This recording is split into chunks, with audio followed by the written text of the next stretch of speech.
During the San Diego Comic-Con panel for Voltron, showrunners made a big announcement that Shiro, who's the main character in the series, was gay, and that during Season 7, we were going to be introduced to his significant other, Adam. Now, this was big news for a main character, and the reaction was overwhelming. This was representation that has already been seen in Legend of Korra, Steven Universe, and Adventure Time, just to name a few off the top of my head. If you're gay, then you're gay. If you're straight, well, that's great. If you fall in between, that's the best way to be. You've got so many options. Every fish in the sea wants to kiss you. Overall, we were all excited to see whether they were going to take Shiro and Adam's relationship in Season 7. So when Season 7 rolls around, and I'm getting into spoilers here, if you haven't seen Season 7 yet, turn this off, go watch it. If you have, you know what I mean. But during the events of the Gara attack, it is revealed that Adam had actually died in battle.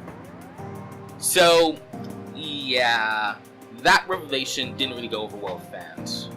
So, the reception to this was, for lack of a better term, insane. Fans immediately took to Voltron's various social medias to bash the show and the showrunners for doing this. And it actually led to the question being asked, and was enough of it being asked to actually have a news article written on it. Is Voltron guilty of queerbaiting? Now, the definition of queerbaiting goes as follows. Queerbaiting is the practice to hint at, but then not actually depict, a same-sex romantic relationship between characters in a work of fiction, mainly in film or television. The potential romance may be ignored, explicitly rejected, or made fun of. The derogatory term queerbaiting is meant to imply that this is done for the purpose of attracting, or baiting, a queer audience with the ultimately unrealized suggestion of a relationship that appealed to them. The concept arose in and has been popularized through internet discussions among fandoms of popular films and television series. So keeping that in mind, along with other pieces of evidence that people found, including how when Adam was killed, Shiro didn't show any signs of mourning, it follows under the bury you're gay trope, and it doesn't explicitly show Shiro and Adam's relationship in the series. Could it be true? Could Voltron and Legendary Defenders be guilty of this? No, they're not. They're guilty of other things, but they're not guilty of this, okay? Before I talk about what I think the show is guilty of, I think I should discuss what I think the show has to disprove the fact that it's queerbaiting. First off, the showrunners had to fight with Netflix to make sure Shiro and Adam were gay. Now, from reports I heard, Netflix originally wanted Shiro and Adam to be either friends, roommates, not gay, generally, but the showrunners wanted to do it. They actually fought with Netflix to try to have this inclusion in there, so Netflix ultimately agreed. So it would sound weird that the showrunners would go so far as to actually argue with the company they work for to ensure that this representation could be in the show. And you gotta applaud the crew for doing that. Another point I gotta make is that with them pursuing this, it actually shows the harsh realities of war. We were led to believe that Adam and Shiro were going to get together, they're going to recollide, and they're going to have their sort of happy ending. But with Voltron portraying the real world during the series, it shows real consequences. It shows real actions have dire effects.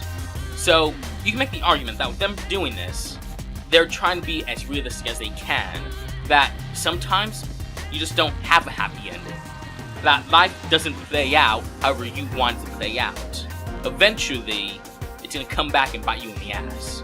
And I believe that that was their intention for killing Adam. It's not the bury your gay trope. It's more of, we're trying to be as realistic to the real world as possible.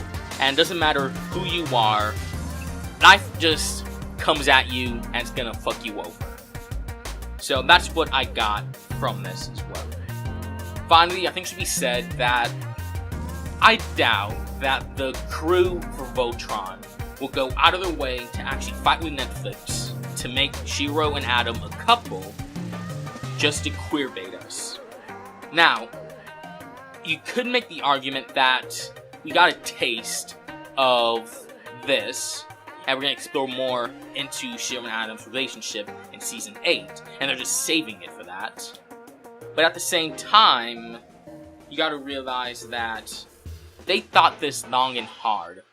They had over a year, or less than a year, I think it was 9 months, either way, they had a long time to think of how the story would go. So, I doubt they'll take that time to bait us. So, in the end, are they guilty of queerbaiting? No. Are they guilty of something else? Oh, you damn right they're guilty of something else. And that is bad marketing. Now, I could go on a long tangent and talk about what I think they could have done better in marketing, what they could have done to promote it better, what they could have taken out, what they could have left in, all that. I'm going to leave that up to you guys, because there is so much I could get into that I don't have time to talk about. So, I'm just going to leave it as this. If they would have teased Adam at San Diego Comic-Con for having a small role, but a big impact to the story, I will be fine with that. That's what I'm going to say about it myself. But what do you guys think? Go down in the comments and tell me how they could have promoted Season 7 better. But before we close the book on this, I'm going to direct your attention to what I found on the Voltron Reddit. Now, a user that goes by the name Lowland Nightshade made a post where she defends Season 7. And when you read it, it's amazing. In fact, in the process of making this video, I actually messaged her and asked if I can use this for the video, and she said yes, and she can link it to me after. Now, unfortunately, I didn't have time to actually incorporate it into the actual video, but I at least want to give this shout out because it's an amazing post that deserves the points that it has. If you have a Reddit account, go on there, give her the points. It boils everything down to that. So in the end, is Voltron Legendary Defenders guilty of queerbaiting? No. Are they guilty of poor marketing strategies? Yes. Overall, that's just my thoughts on the matter. If I want to end this, I just want to be honest and say, it's a shame we're getting this controversy in the penultimate season of Voltron. I want us all to remember this show for what it's able to bring us. I want us all to remember the moments that made us laugh, that made us cry, all the emotions. I want us to remember the moments where we enjoyed watching the characters. I want us to remember the moments where we enjoyed the action, the excitement that we got from each episode. I just want us to remember the positives and not the negatives. It's upsetting that we got this controversy, but at the same time, it's understandable why people are upset. And I hope the cast and crew and everyone behind the series can move on past it. And I hope we do get some sort of greater representation later on in the final season. Alright, so I'm making this as a quick update as I'm editing everything, but I've been informed that the executive producer for the series actually sent out a series of tweets where they talk about the controversy involving Season 7. So, I'm going to put that down in the description below for you to check it out. If this clears up everything, it does. If it doesn't, we have a long way to go. But yeah, that's all I got to say. Thank you. See you next time.